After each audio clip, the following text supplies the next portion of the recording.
قارون کے متعلق ذکر آیا ہے. قارون موسیٰ علیہ السلام کے زمانے کا ایک ایسا مالدار شخص جس کو اللہ تعالیٰ نے قرآن میں فرمایا وَآتَيْنَاهُ الْكُنُوزَ، اسے ہم نے بہت خزانے دیے تھے.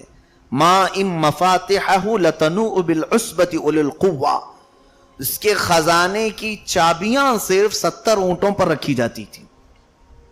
چابیاں. اور خزانے کتنے ہوں گے؟ جہاں تک نظر جاتی ہے اس کے خزانے تھے، محلات جس میں مال پڑا ہوا تھا. جب زکوٰۃ کا حکم آیا تو موسیٰ علیہ السلام کی قوم پر زکوٰۃ بنی اسرائیل پر 25% تھی. اگر ہوتی تمہارے اوپر تو کیا کرتے ہیں؟ 25%، 100 میں سے 25 روپے دینے پڑتے ہیں. 1 لاکھ روپے میں 25,000 روپے دینے پڑتے ہیں. یہاں 2,500 نہیں نکلتے ہیں. اس میں کئی مسئلے پوچھتے ہیں لوگ بچانے کے لیے کہ ابھی اس پر سال نہیں گزرا، اس پر سال نہیں گزرا، کہیں نہ کہیں اس کو چھپاؤ بچاؤ. میاں ہم سے کیا چھپاؤ گے؟ جس نے دیا ہے اس سے کیا چھپاؤ گے؟ وہ ہر چیز تمہاری جانتا ہے کہ مال تمہارے پاس کتنا ہے، کہاں ہے، کیسا ہے. لہذا چوری زکوٰۃ میں نہیں کرنا چاہیے. یہ اللہ تعالیٰ کے حضور ہے، اس کے حکم میں. مولا فرماتا یخادعون اللہ وہو خادعہم، وہ اللہ کو دھوکہ دینے کی کوشش کرتے ہیں جبکہ وہ خود اپنے آپ کو دھوکہ دے رہے ہیں. میں جنت کی طرف بلا رہا ہوں اور یہ خود دھوکے میں پڑھ کر جہنم کی طرف جا رہے ہیں. یہ قرآن کی آیات کے مفاہیم ہیں. قارون اب موسیٰ علیہ السلام کی زمانے میں 25% زکوٰۃ. اچھا یہ ایک بات یہ بھی یاد رکھ لیں، ان کو 25% جو زکوٰۃ فرض تھی وہ ایسی نہیں، ان کو اللہ نے اتنی نعمتیں بھی تو عطا کی تھی. قرآن میں اللہ فرماتا ہے کہ ہم نے بنی اسرائیل کو پوری دنیا میں سب سے افضل بنایا تھا. اور ان کو اللہ فرماتا ہے اذکروا نعمتی التی انعمت علیکم وانی فضلتکم علی العالمین، میں نے تم کو پورے دنیا میں سب سے افضل بنایا تھا اے بنی اسرائیل، میری ان نعمتوں کو یاد کرو. کیا کیا دیا تھا انہیں رب تعالیٰ معلوم ہے.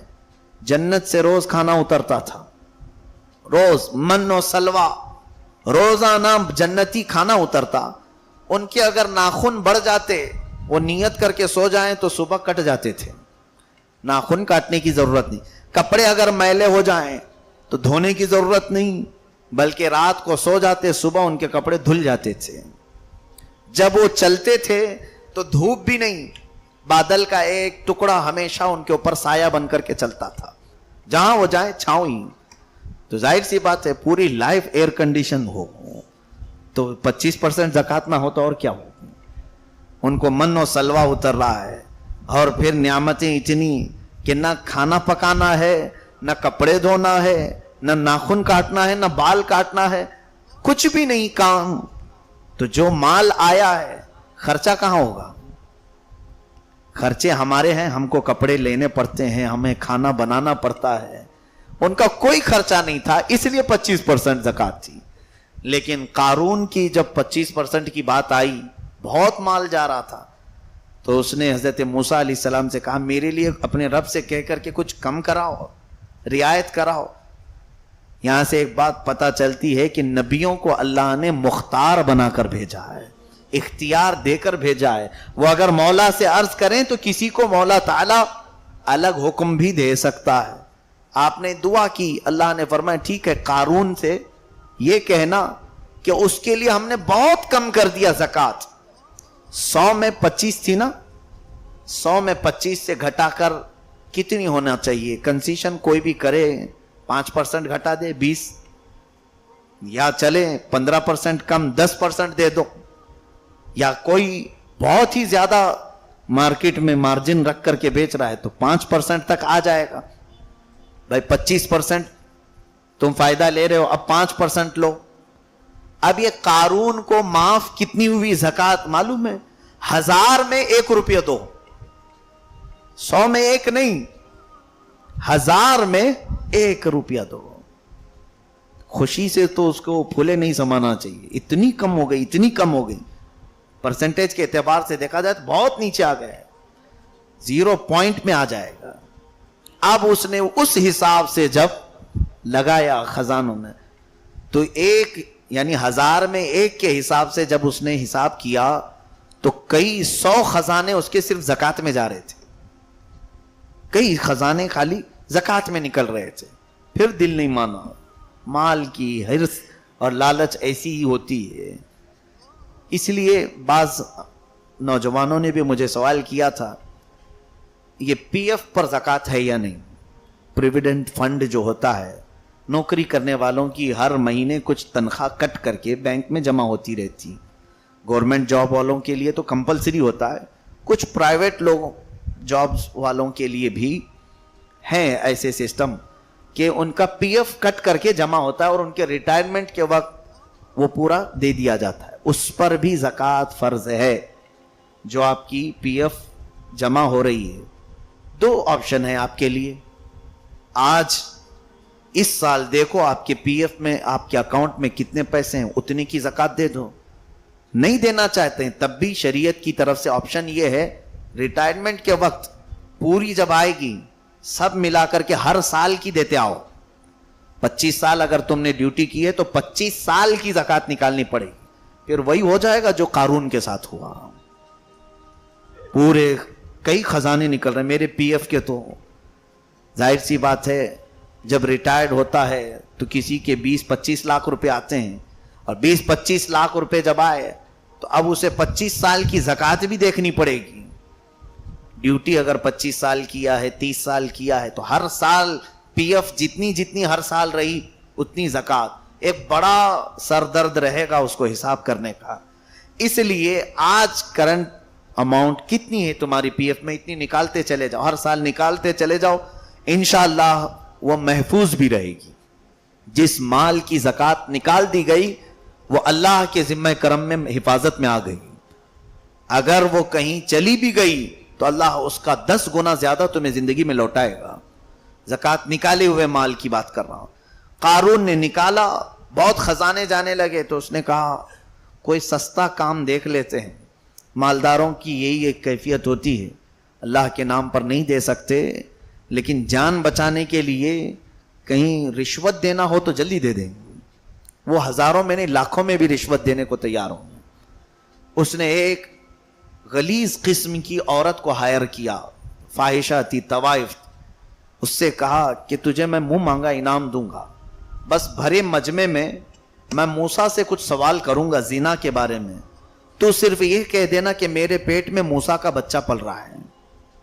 معاذ اللہ رب العالمین. زنا کی تہمت لگانے کے لیے قارون نے عورت کو ہائر کیا ہے, کرائے پر لیا ہے. اس نے کہا ٹھیک ہے تیار ہوں.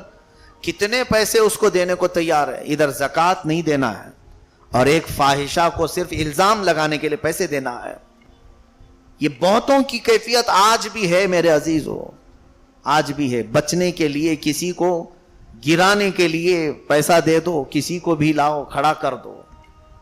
تو وہ عورت آئی مجمع میں, سارے لوگ بیٹھے تھے, موسیٰ علیہ السلام خطاب کر رہے تھے, قارون بھی اس میں تھا. کھڑا ہوا پوچھنے لگا, اے اللہ کے نبی, اگر کوئی شادی شدہ شخص زنا کرے تو اس کے لیے کیا سزا ہے؟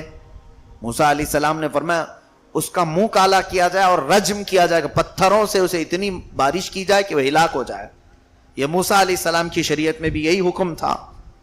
تو قارون کھڑے ہو کر کے کہتا اگر آپ نے کیا تو معاذ اللہ رب العالمین. حضرت موسیٰ علیہ السلام کو جلال آ گیا, کہا اعوذ باللہ ان اکون من الجاہلین, اللہ کی پناہ میں جاہلوں میں سے نہیں ہوں. تو نے نبی کے متعلق سوچا کیسے کہ میں کر سکتا ہوں؟ اللہ نے نبیوں کو پیدائشی معصوم بنایا ہے, وہ گناہ کرنا تو چھوڑو سوچ بھی نہیں سکتے. ان کے اندر گناہ کرنے کی جو کیفیت ہوتی ہے وہ اللہ نے رکھا ہی نہیں. جو شہوت ہوتی ہے نفس امارہ, یہ نبیوں کو اللہ نے رکھا ہی نہیں. فرشتوں کو اور نبیوں کو اللہ نے اس سے پاک رکھا.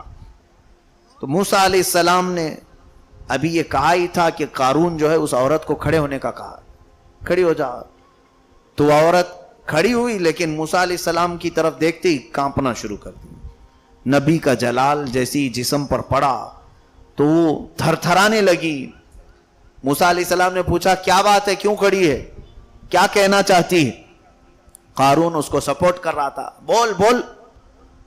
تو اس خاتون نے کہا اے مجمع والو سنو, قارون نے مجھے منہ مانگا انعام دینے کی لالچ دی اور یہ کہا کہ میں موسیٰ کو الزام لگاؤں کہ میرے پیٹ میں ان کا بچہ پل رہا ہے. ایسا کچھ بھی نہیں ہے, لیکن قارون نے مجھے پیسے دینے کی بات کہی تھی. یہ اللہ کے نبی ہیں, پاک ہیں. اس نے پورے مجمع میں یہ کہہ دیا, ہمت نہیں ہو سکی. ایک بات یاد رکھیں, بزرگوں نے فرمایا ہے نبی کے دامن پر پیوند تو لگ سکتے ہیں, دھبا نہیں لگتا. اللہ تعالی ہمیشہ اپنے نبیوں کی حفاظت فرماتا ہے. کوئی کچھ بھی کہے لیکن اللہ اپنے نبیوں کی حفاظت میں ہے. تو حضرت موسیٰ علیہ السلام نے حکم فرمایا یا ارض ابلعی, بلکہ خذ الارض, ابلعی نہیں ہے. حضرت موسیٰ علیہ السلام نے کہا اے زمین پکڑ لے اس کو, قارون کو. زمین پھٹ گئی, قارون اندر دھسنے لگا. زمین ایسی پھٹی کہ وہ دھستا دھستا اندر چلا گیا. تو جاتے جاتے اس نے پھر یہ جوش غرور جو مال کی لالچ ہوتی ہے, ایک بات یاد رکھیں, میرے آقا نے فرمایا, سچ فرمایا رسول اکرم صلی اللہ علیہ وسلم نے, کہ دنیا کا جو حریص ہے قبر کی مٹی اس کے جسم پر پڑنے تک بھی اس کے اندر سے وہ حرص اور لالچ نہیں جاتی. اس وقت تک اس کے اندر وہی طلب تمنا وہی رہتی. کئی ایسے آدھے مردے سوئے ہوئے ہیں اب بھی دنیا میں, یعنی آدھی لاش ہیں, وہ ہل نہیں سکتے ڈل نہیں سکتے, لیکن انہیں اکاؤنٹ پورا چاہیے, کتنا ہے, کہاں ہے, کیا کیا ہے, ساری چیزیں. یہ خوف نہیں ہوتا کہ اب مجھے رب کے ہاں پکڑ کر کے لے جایا جائے گا, میرا وہاں کیا ہوگا. نہیں, یہ ساری چیزیں ان کو اٹھ نہیں سکتے, بیٹھ نہیں سکتے. کئی تو ایسے بوڑھوں کو گلے پہ لا کر کے بیٹے بٹھاتے ہیں دکان پہ, جن کو چلنے کی طاقت نہیں. آخری وقت ہے, اللہ کے حضور جانے کی کچھ تو تیاری کرنی چاہیے, لیکن طول عمل جس کو کہتے ہیں, یعنی لمبی امید, ابھی تو ٹائم ہے, بعد میں کر لیں گے. ایسے کئی بوڑھے بغیر توبہ کے چلے گئے. اللہ حفاظت فرمائے. قارون دھس رہا تھا, اب تو توبہ کر لیتا, لیکن اس وقت اس نے کیا کہا, اے موسیٰ تم اپنی طاقت کے بل بوتے مجھے زمین میں دھسا کر میرے خزانوں پر قبضہ کرنا چاہتے ہو. تمہیں اصل میں مال چاہیے تھا, اس لیے اتنا سب کیا تم نے, یہ سب میرے خزانے تم ہڑپ لو گے. وہ اللہ کے نبی بے نیاز ہوتے ہیں, کسی چیز کی انہیں طلب نہیں ہوتی. آپ نے حکم فرمایا زمین رک جا, نہ نگل اس کو. گردن تک دھسا تھا, رک گئی, زمین نے چھوڑ دیا, ویسے ہی رکا رہا. اس کے خزانوں کی طرف آپ نے اشارہ فرمایا, اے زمین پہلے انہیں غبار کر دے, یعنی ان میں اس کے پورے خزانے دھول بنا دے. ایسے لگا جیسے کوئی بم پھٹا ہو, پورے کے پورے خزانے ریت میں بدل گئے. میں خود مصر میں وہ دیکھ کر کے آیا ہوں, آج بھی وہ ریت موجود ہے. پورے کے پورے خزانے ایسے دھسے کہ نہ اس میں مال, نہ سونا, نہ چاندی, نہ مٹی, کچھ نہیں, پورا ریت بن گئے. اس زمانے میں انہوں نے ڈمپ کیا تھا اس کو, ایسا کہ وہ پورا خاک راکھ کی طرح کی بالو بنی ہوئی. اس جگہ کا نام ہی آج بحیرہ قارون ہے. مصر میں, ایجپٹ میں, کائرو سٹی سے, وہاں کی کیپٹل سٹی سے تقریباً 100 کلومیٹر کے فاصلے پر الفیوم ایک شہر ہے جہاں یہ موجود ہے آج بھی بحیرہ قارون. جہاں تک دیکھو صرف یہی نظر آتا ہے, یہ ریتی کا سمندر, ایک چھوٹا سمندر بن گیا ہے جہاں اس کے خزانے تھے پہلے. موسیٰ علیہ السلام نے پورے دھول بنا دیے اور اس کے بعد پھر کہا قارون دیکھ لے, تیرے سامنے ہی تیرے سارے خزانے پلید ہو گئے ہیں, خاک آلود ہو گئے, کچھ نہیں رہا بچا. اب پھر وہ رونے دھونے لگا. آپ نے اس کی کچھ نہ سنی, بلکہ زمین, حکم فرمایا زمین کو, اور زمین پھٹی اور وہ اندر ہمیشہ کے لیے چلا گیا.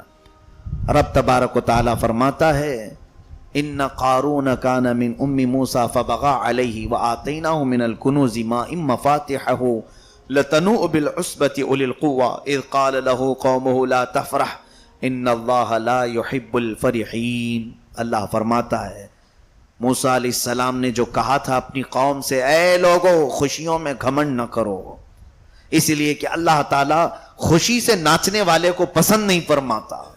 فرحین کہتے ہیں اترانے والا, جب کچھ کوئی چیز آ جائے اس کے پاس اترانے والا. اس واقعے کے بعد آخری میرا میسج یہ ہے کہ ایک دن کے بعد عید کے کپڑے جب تمہارے جسم پر آ جائیں تو خوشیوں میں ناچنا مت.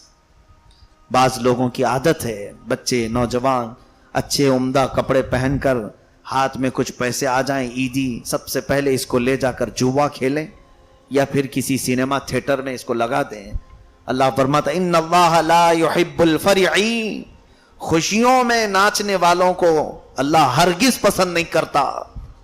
آج میرے آقا کی رحمت ہے کہ زمین نہیں پھٹتی اور ہم اندر پورے کے پورے نہیں جاتے, ورنہ گناہ ہمارے بنی اسرائیل سے کم نہیں ہے, ان سے زیادہ ہیں. یہ میرے آقا کی رحمت ہے کہ وہ موجود ہے ہمارے ساتھ, لیکن آخرت کا عذاب وہ تو برحق ہے.